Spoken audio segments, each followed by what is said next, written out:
how much Lego do I need behind me before I can start calling this a Lego city? Because the first sets are in. Okay, so it's not modulars, but you know, there has to be an element of building work done before we can start getting the modulars in. I think, judging by their location, this little group of minifigs are making a start on where Brickcross Station is quite likely to be once I have enough train track to put it in. So we have Lego. These Lego city sets are cool. I don't know where, there's one more and I don't know where I've put it. It will be somewhere. I have started bringing boxes over. As you can see, we've got, this box was sealed up in the old house. This was basically the box of sadness that has bits of half-built city and train track and the walls that I never got to use, and don't even know what's in there. Oh, that was where I was going to do my little promenade with those. So this was just kind of stuff that was in the original Lego City that could never make it into the Shelf City. Little prototypes for various different types of retaining wall I was going to do. So many little half-built ideas of ideas, and it's all in here. So that box has made it over.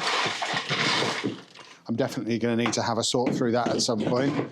I also have a bag full of all of these, and these are just basically what I've used as my dumping grounds for bits of Lego. So there's abandoned sets, there's minifigs, there's little polybag gifts of purchase, magazine minifigs, where I spend £4 on the magazine, throw the magazine away and just keep the minifigs. I've also got these from the last time I attempted to be organised. They're here now. Most of them aren't even being used. I'm not sure what's even in this box. This box is more polybags and gifts of purchase and magazine minifigs.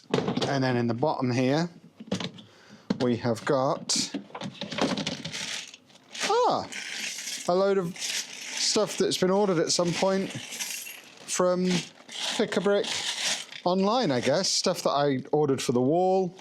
Lots of stuff that's been ordered for walls. A few minifigs in the bottom there for some reason. And a load of 4x4 plate, which will be really handy for Mills plates. I thought I was out of that. There you go. There's the first Lego spillage all over the floor, first of many, no doubt. So we know we've got some 2x2 dark bluish grey tile in there as well. And then I've also obviously brought these over because these were in this box, just full of little bits of abandoned set, a few cars and things that never made it into the newer version of the city. And I've also got my storage drawers here. Now these have not had any TLC for a little while, so goodness knows what's going to be in them. There's a powered up kit in there. There's some tiles in that one, stuff still in bags. Some of it is semi-sorted. I can't even get that drawer open. So that's batteries, I think, for trains. Yeah, train batteries. So you can see that one's semi-sorted, as is that one. So we've got 1x plate, 2x plate. Oh, loads more 4x4 plate. We can get some Mills plates made. Random plate. So this looks like this is all plate in here. And oh, it's my beach stuff from when I started to do the beach just before we moved. And then we've got more bags of wall stuff. More bags of wall stuff. Loads of big ugly rock pieces.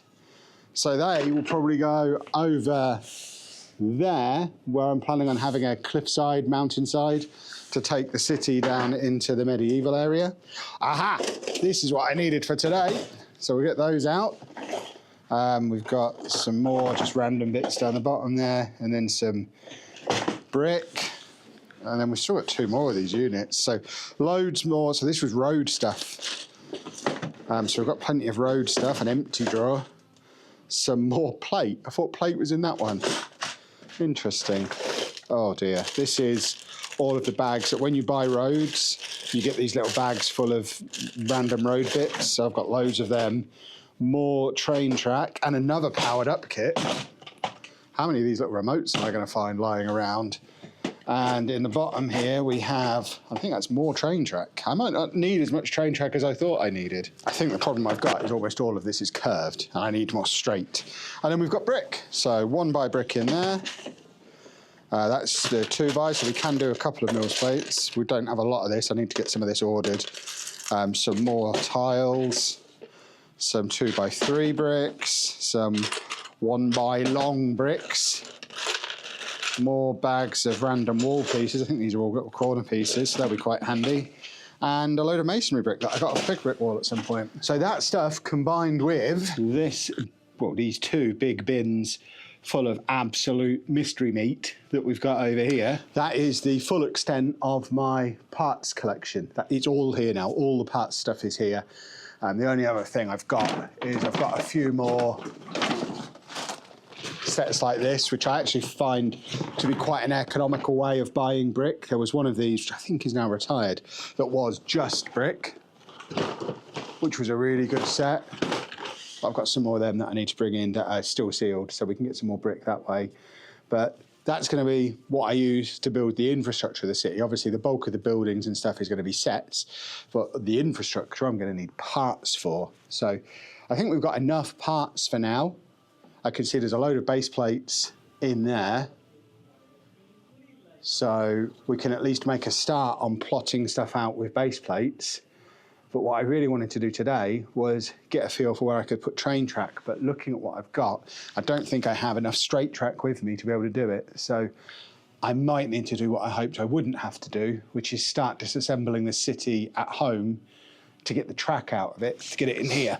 Because I think the most sensible thing to do, rather than just starting to throw modulars in here willy-nilly,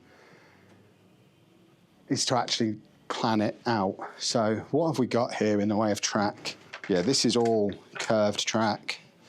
That's all curved track. This will be handy for when I do the sea. I don't even remember buying that, but I obviously did and sorted it at some point. So there's a little bit, a tiny little bit of straight track there.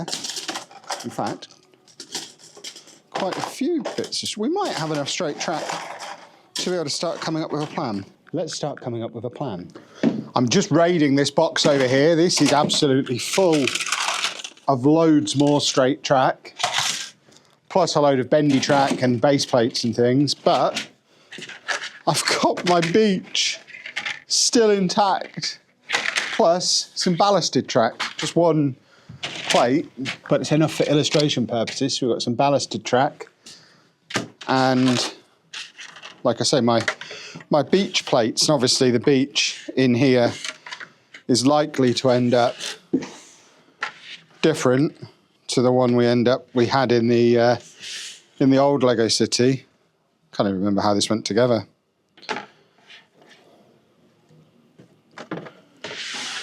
Might have to go back and watch my own video. We've got this bit done, but I can't work out how this piece fits in. But this is all just building up with layers of different coloured plate, of which we have loads more. I don't know. I don't know how this was. That's not what we're doing today anyway. We're doing train, but this obviously will end up on here, so we may as well pop it out there for now. So if nothing else for now, and I realise it's not right, but it does show that the wood is exactly the right size because it's exactly 4 base plates wide. So we probably will, this will probably actually, a version of this will end up a little bit further back and we'll have a little bit more sea so that we've got room for a pier and maybe get some boats in the water as well. But this is the general gist of what's going to be going on over here. But over here, I need more base plates. Okay, I had way more track here than I thought I did, because I've not taken any out of the city at home. I've bought more track. Mind you, we still need to put the tram line in, which I guess will use the track from home. But this is what I'm thinking. This is the plan. Obviously, plan version 1. Plan's always very much subject to change. In other news, I found 2 more plates for the beach, so I think we're getting closer to figuring out the puzzle. I think that goes like that. And I can only assume this maybe went like that. There we go. And I guess this was at the back there. So somewhere, there's probably still 2 more. and that's then a beach with the sea. So I'm guessing there's 2 more of those plates in here that maybe never got mills plated, or have maybe been butchered and turned into something else. We've got lots of that sand plate, but none of the rest of it looks like it's ready for the beach. But we weren't here to do beach today, we were here to do train. And I think we've got a plan. So based on this design, which I'll put big on screen now so you don't have to see it on my phone, which is how I'm doing it. But the way that translates to real life, these half-width plates, this is basically our pedestrian zone that runs around the edge. And then we have a row of modulars here, one of which is Brick Cross Station, which backs onto the train line. We'll have another pedestrian area that runs along the bottom and buffers there, just in case we have any disconnection accidents. We don't want the train flying off onto the floor. So row of modulars, and pedestrian area all the way around it. Over here, we're then going to have a road that then slopes up onto the top area. I have a plan for how we're going to do that. That's not for today. And the road will T-junction, and then we'll have some modulars at the back there, some more in like an L shape here, and then a little town square at the front here, and then loads more modulars and roads and stuff at the top with a tram line going all the way across. But the cool bit, the bit I've been really struggling to get across in the diagrams I've been showing you, but this is what's been in my head pretty much since the start, and it's the reason we have such a wide raised platform that people keep questioning. So you have the train that stops at this station and then disappears off into this tunnel. So this will be a tunnel. The majority of this is going to be bricked off with a wall, but there's going to be a tunnel there. And then under the tunnel, under this raised platform, you can see that the track goes all the way around there, loops all the way around, loops around, and then comes back just here. We might not have quite enough clearance just there. We might have to move that leg ever so slightly. We could move it a little bit further along. But the idea is when it gets to here, this section is exposed. We don't have a wall here, we have a wall here, and this is made up to look like the London Underground. So the train that left the city and then disappeared off under there, after X amount of time, reappears out of a tunnel here. We see it for a minute, it disappears back into a tunnel under the raised platform again, and then comes back out into another station that will be in our seaside town.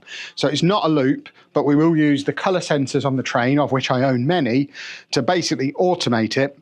So it goes back and forth between the 2 stations. If we decide to make this a station and not just a viewing area, we'll have a third one, but we'll basically have it so it's automated. So it stops here for a bit, disappears off, stops there for a bit, disappears off, reappears out of a tunnel there. We could potentially, if we wanted to make that last longer, stick another loop in under there so it doesn't just go straight once it disappears again, but I don't have enough track to do that today. And then it stops here for a bit, and it's basically constantly shuffling back and forth, but with random stops at each station, so it's not too predictable. And then we have a tram running along the road that goes the full width along there. And that is the plan for phase 1 of trains. Those of you who have been nosing around on the Patreon will have noticed that we do have one of the Patreon stretch milestones is called Trains, Trains, Trains. If we ever unlock Trains, Trains, Trains, there'll be a lot more than just 2 lines in here. But for now, I think 2 lines is plenty. But if we do need to expand in the future, we've still got all that space underneath. We've still got the space on all of the islands that we're barely using. We haven't got a loop in anywhere yet. We could easily put a loop in at the top. Monorail is a thing that exists, both in terms of being above the city on either of the 2 platforms, or potentially coming off the top level and then continuing around over the bottom one as a one continuous loop that does that. We could have a train running along the pier. There's so much we could do with trains. So don't worry that I'm going too soon with trains, trains, trains. I'm not. For me, as a train guy, this is the minimum amount of trains, and it's one of the main motivations behind getting a 200 square foot room rather than doing this on a shelf, because I needed to be able to play with my trains more. And I think that fits perfectly. And I'm glad what's been in my head for weeks actually seems to work in reality, because I was worried that it wouldn't, but I think it does. And certainly finding the beach plates still intact is a huge bonus. I mean, we're not worrying about the beach until the city section is done, but it's nice to know we've got a head start when we get to that. I am encouraged. And now I know that works, Now I think we are at the point where in the next video, we start to move some modular buildings in, and that I am very excited for. So if you're excited too, if you've just enjoyed me messing around with train track today, please make sure you leave a nice big thumbs up on there for me. Subscribe to the channel for loads more Lego content. And thank you very much for watching.